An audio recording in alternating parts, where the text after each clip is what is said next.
¿Qué tal? ¿Cómo les va? Gracias por acompañarnos a una emisión más de Debate 22.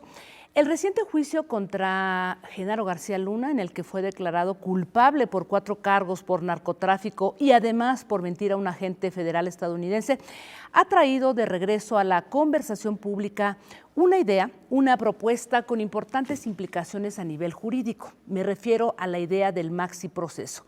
Un mecanismo legal afinado en el que actúan coordinadamente policía, fiscales, jueces para juzgar a criminales y narcotraficantes, pero también a servidores públicos, políticos y empresarios de alto perfil, porque este mecanismo asume que el crimen organizado no existe ni opera sin complicidad de un gran número de actores públicos y privados.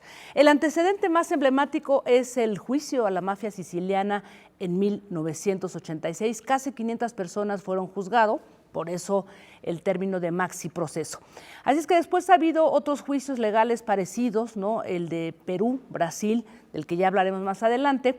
Y la pregunta es si un maxi proceso en México, sobre todo después de este juicio, es posible.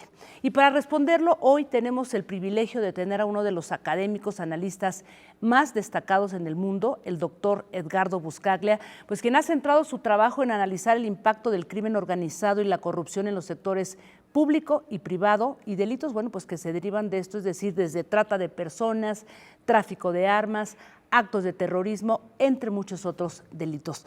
Doctor Buscaglia, muchísimas gracias por estar aquí con nosotras, bienvenido. Gracias, es un placer estar con ustedes. Saludos a la audiencia. Gracias, doctor Buscaglia. Bueno, pues déjeme empezar pues por esto que ha sido el juicio del año, de una década, podría yo decir, de Genaro García Luna, y en el que después de haber sido pues un hombre dedicado a la seguridad y a la inteligencia, tanto en el gobierno de Vicente Fox como de Felipe Calderón, ¿usted cree que sería posible empezar a jalar hebra y realmente juzgar a servidores públicos, políticos, funcionarios en este país que usted conoce bien y pues cuyo sistema judicial está pues también infiltrado por intereses criminales, doctor? Usted introdujo muy bien el significado del maxi proceso, un procesamiento judicial por una causa tipificada por delincuencia organizada que involucra a muchos delitos económicos. El tráfico de drogas es uno de los 23. La trata de personas, el tráfico de migrantes, la falsificación de moneda, falsificación de documentos, malversación de fondos, enriquecimiento ilícito. Estamos hablando de 23 tipos de delitos que involucran, como usted bien explicó, a funcionarios públicos, a funcionarios privados, empresas, a pantallas de sociedad civil y a operativos, sicarios, transportistas que le pertenezcan al cartel de Sinaloa o al cartel de Jalisco. Pero para tener un maxi proceso debes tener, como la palabra maxi proceso, debes tener un procedimiento judicial paralelo contra políticos, empresarios, sicarios, pantallas de sociedad civil, cosa que en México nunca se dio. Y en Italia, que usted bien mencionó, tampoco se había dado hasta finales de la década del 80, porque en Italia por muchas décadas existía un pacto político de impunidad mafioso similar al de México hoy. Entonces los maxi procesos se bloqueaban, los jueces eran asesinados, los fiscales eran asesinados, los senadores que querían proponer una ley que incluya el maxi proceso eran asesinados. Lo mismo ocurría en Colombia, lo mismo ocurría en Brasil, lo mismo ocurría en muchos países en donde se bloqueaban los maxi procesos. Pero finalmente, después de que los países llegaron a un umbral del dolor, en donde la misma clase política que protegía a los García Lunas, que protegían a los Totorrinas, a los Chapos Guzmán, esa misma clase política en Italia, en Colombia, comenzó a ser masacrada, asesinada de manera masiva por los grupos criminales adversarios al cartel de Sinaloa, por ejemplo, que asesinaba a los políticos del cartel de Jalisco. Y así sucesivamente la clase política aprendió a los latigazos, a los asesinatos, de que el monstruo que los políticos habían creado, se los estaban devorando a ellos mismos. Eso se llama el umbral del dolor de las élites, cosa que México todavía no ha comenzado a sufrir. Pero cuando comenzó a sufrir la élite italiana, colombiana, de Brasil, de Perú, comenzó a sufrir ese tipo de violencia en carne propia, los políticos más encumbrados y de manera masiva, donde 3 de cada 4 candidatos presidenciales fueron asesinados en Colombia. Senadores, jueces, el presidente de la FIAT era secuestrado y asesinado en Italia. Cuando ese tipo de ambiente se fagocitó a las élites, ahí los italianos y colombianos comenzaron a aplicar el maxi proceso como forma de controlar al monstruo que ellos mismos habían creado.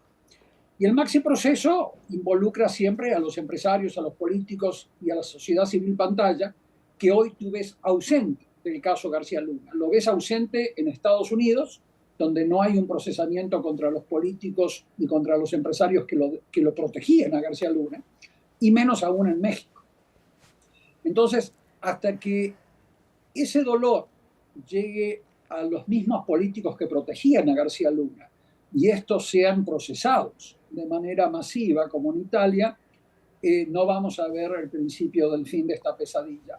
Fíjate, doctor, por último, sí, Italia lo aplica continuamente, este maxi proceso. Tú mencionaste muy bien el caso del 86 contra la mafia, pero el mes pasado se detuvieron a 320 personas ligados a la 'Ndrangheta, que es la otra red criminal importante de Italia.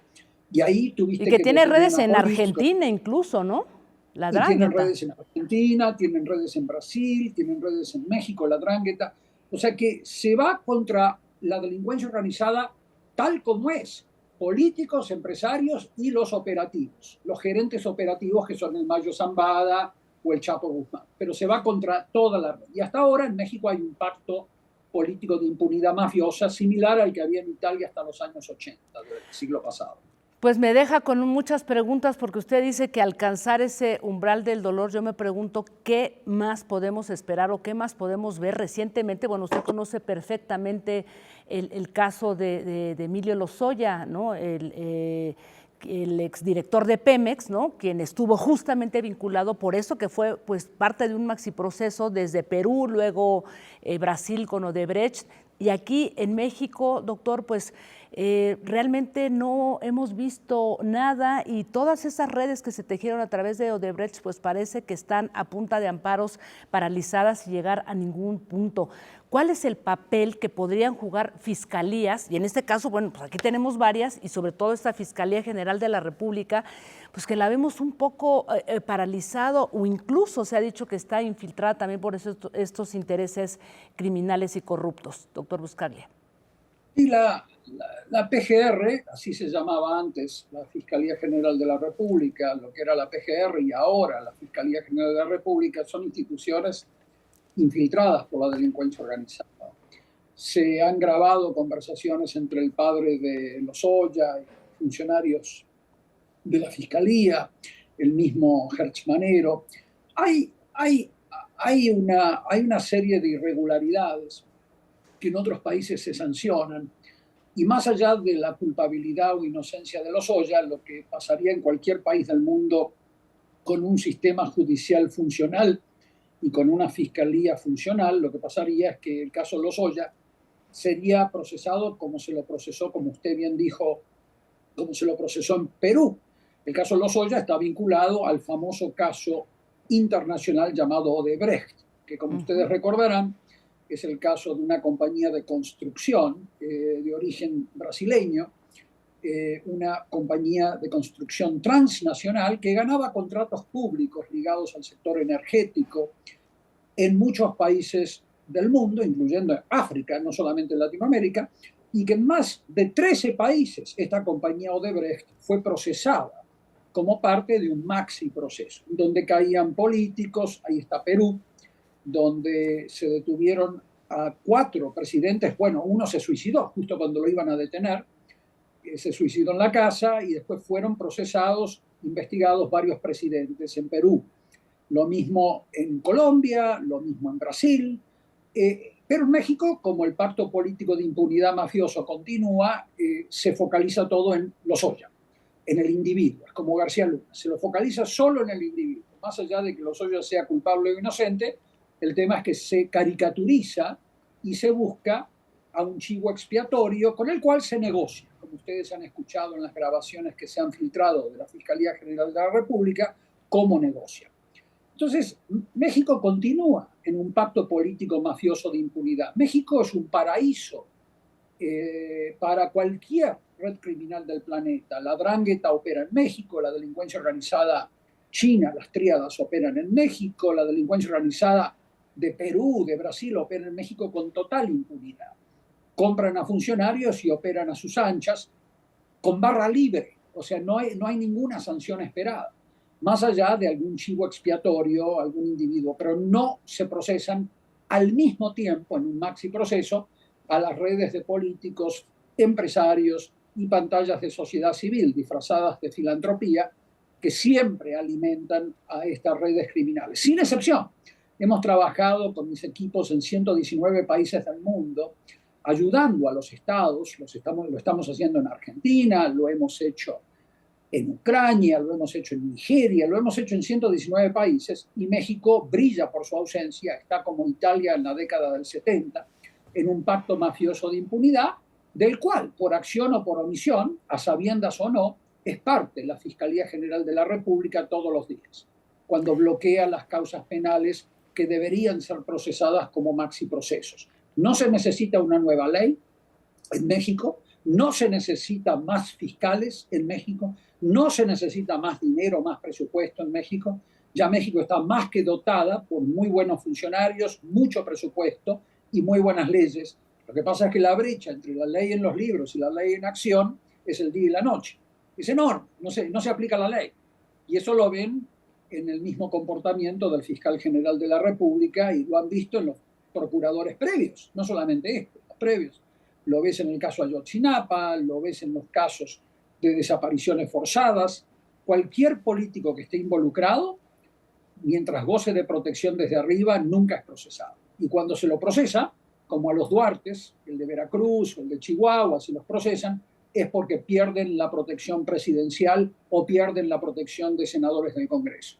Es un sistema mafioso mexicano, como lo era el italiano, como lo era el de Brasil, como lo era el de Colombia, y todos estos otros países que menciono rompieron con ese pacto político de impunidad mafioso a través del umbral del dolor que les mencioné antes, que uno nunca quiere que llegue ese dolor, pero así funciona, y una enorme presión de la sociedad civil de abajo hacia arriba, que comenzó a salir a las calles y paralizó a los países hasta que se apliquen las leyes antimafia que México ya tiene en los libros, pero que no aplica en la práctica. Déjenme hacer una brevísima pausa porque justamente quiero ir con ese tema, ¿no? ¿Qué nos queda como sociedad civil, incluso como periodistas? Yo pondría esa pregunta sobre la mesa porque recientemente, con todo lo que ocurrió en el caso García Luna, pues la discusión era de, pues miren, ya fueron a juzgar a García Luna porque en este país no se hace nada, y entonces nos pusieron en la cara, bueno, pues a un mafioso así, y entonces, de todas maneras, aquí en este país no pasa nada y parece que la sociedad está totalmente polarizada y dividida con este tema. Así es que, si le parece, una breve pausa y regresamos a conversar con el doctor Edgardo Buscaglia.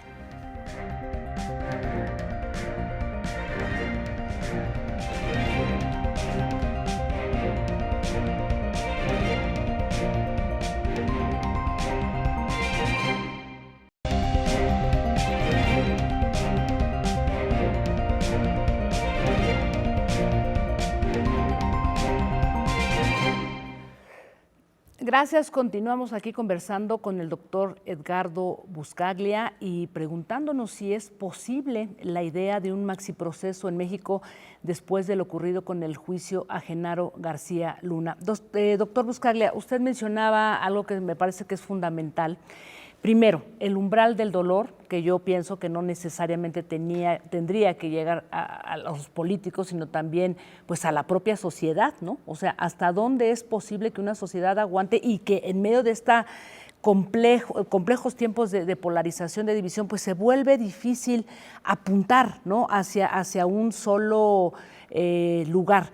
¿qué posibilidades habría que desde ahí se construyera algo que dijera, bueno, pues es momento de juzgar presidentes o expresidentes, funcionarios, servidores públicos, etcétera, doctor?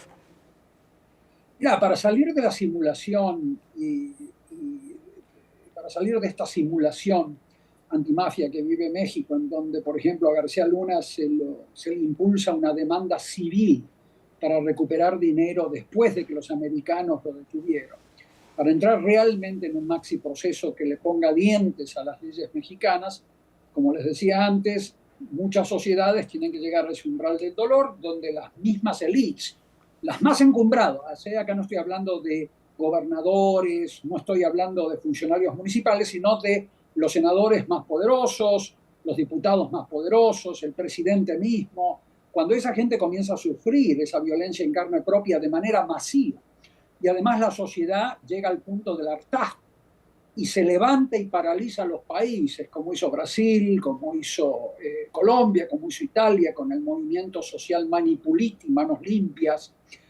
Cuando la sociedad llega a ese punto de hartazgo, donde en México se tarda más en llegar a ese punto de hartazgo, porque México es una sociedad que vivió por décadas y décadas y décadas bajo un autoritarismo prebendario.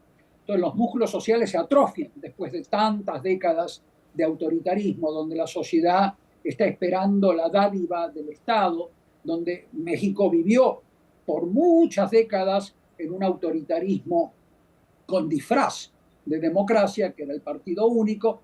La sociedad perdió los músculos sociales, pero México va a llegar a ese punto del hartazgo y con presión internacional, cuando comienza a saber que los empresarios más poderosos del mundo o las empresas más poderosas del mundo ven a sus gerentes secuestrados, como sucedió en Colombia, en Italia.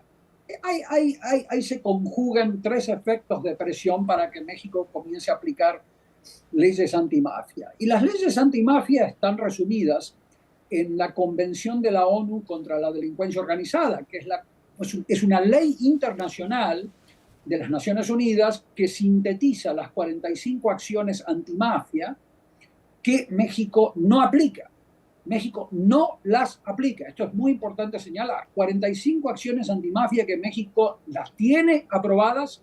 La Convención de la ONU fue ratificada por el Senado mexicano como país soberano, pero que no las aplica por el pacto político de impunidad mafiosa que viene operando desde hace décadas. No solo con López Obrador.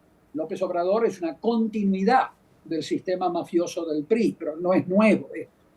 Y en ese sistema tú vas a tener 4 áreas de acciones. La judicial, donde, como usted muy bien explicó al comienzo del programa, tienes que tener a fiscales, jueces, policías, agencia tributaria, registros de la propiedad, aduanas, unidad de inteligencia financiera, trabajando juntos alrededor de una mesa como una orquesta sinfónica en lo que los italianos llaman el pool antimafia, al mismo tiempo, cosa que Hertz Manero se niega a aplicar. Tuve un debate con él de 1 hora y media, donde él decía que lo iba a aplicar, pero cuando le enviamos el manual operativo, se lo queríamos enviar, lo bloqueó. Entonces, lo bloqueó a través de diferentes mecanismos elegantes, pero se bloqueaba. No sé si fue él personalmente. ¿La recomendación, doctor? O sea, ¿bloqueó una recomendación o cómo fue? Bloquearon en la fiscalía, no sé si fue el fiscal o si fueron su gente abajo, bloquearon la implementación del pool antimafia, que es lo que aplica Italia, es lo que aplica Canadá, Estados Unidos, Alemania, Francia, Canadá. 67 democracias aplican pools antimafia. Cada vez que hay un caso como el de García Luna, el fiscal, la jueza, la policía, la agencia de inteligencia, que antes se llamaba CISEN en México, la unidad de inteligencia financiera, la agencia tributaria, los registros de la propiedad mercantil, se juntan alrededor de una mesa, cada uno trae un pedazo de rompecabezas de material probatorio y arman un maxi proceso para presentarlo ante un juez. Eso en México se bloquea. Es una medida clave que es la primera dimensión de la Convención de Palermo. La segunda es las medidas preventivas de las empresas y de los sujetos no financieros, joyeros, agentes de bienes raíces, escribanos, notarios.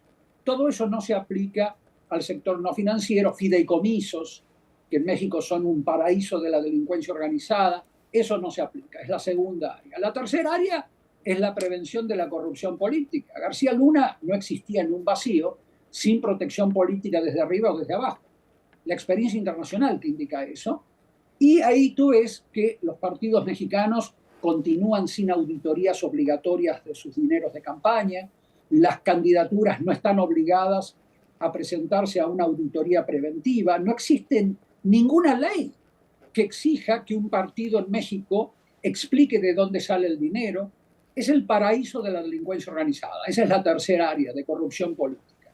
Y la cuarta es la que a mí me encanta, que vamos a hablar seguramente con usted, que es la de prevención social.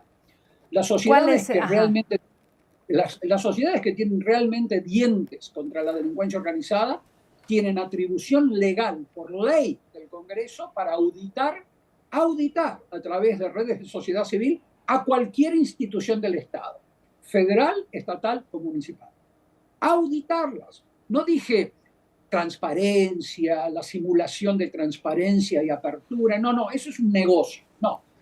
Auditar. Usted como sociedad civil, sea parte de una red de periodistas, tiene el derecho legal de entrar a cualquier institución a auditar cómo se asignan las contrataciones públicas, a dónde va el dinero.